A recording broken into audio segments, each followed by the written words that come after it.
طبعا بەهای پارێ هەر وڵاتێک پەیوەستە بە دوو فاکتەری سەرکیەوە یەکان پێوترێت مەنی سەپلای لەگەڵ مەنی دیماند لەگەڵ دۆخی سیاسی و دۆخی ئابووری لە ئێستادا ئەتوانین بڵین مەنی دیماند واتە قۆی شڕایی لەسەر دۆلاری ئەمریکی زۆر بووە چونکە هەر لە ڕگەماقی ناوەندیەوە کەمتر دۆلار عرضەکرێت و ئەخرێتە ڕوو ئەوەش پەیوەستە بە دۆخی ئابووری عێراقەوە ئەویش کە لێکەوتەی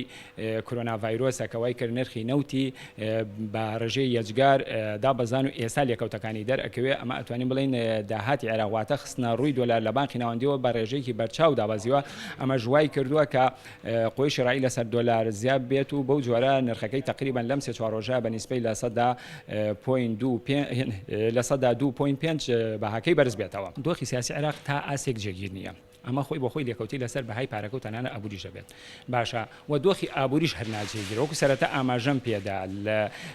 بەهۆی دابەزینی نرخی نەوت و ئەمەش لێکەوتەکەی ئەگەرێتەوە بۆ کۆرۆنا ڤایرۆس کە بە نیسبەی لە سەدا 45 نرخی نەوت دابەزیوە و عێراقیش لە سەدا 90 پشت بە داهاتی نەوت دەبەسێ ئەمە ڕاستەوخۆ کاریگەری لەسەر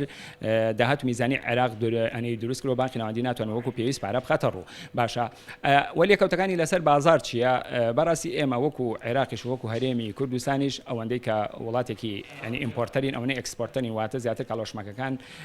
هاوردە ئەکەین و هەر کاتێکیش کە بەهای دراوی بیانی لە مقابلی دیناری عێراقی بەرز بێتەوە ڕاستەخۆ کاریگەری لەسەر گرانبوونی کاڵا و شمەک دروستەکە لە ئێستادا باوەڕ ناکەم کاریگەریکی ئەو تۆی هەبێ بەڵام ئەگەر ئەم بەرزبوونەوەی بەردەوام بێت ینی ڕاستەخۆ هەڵاوسانیش بە دوای خۆی ئاهێنێت.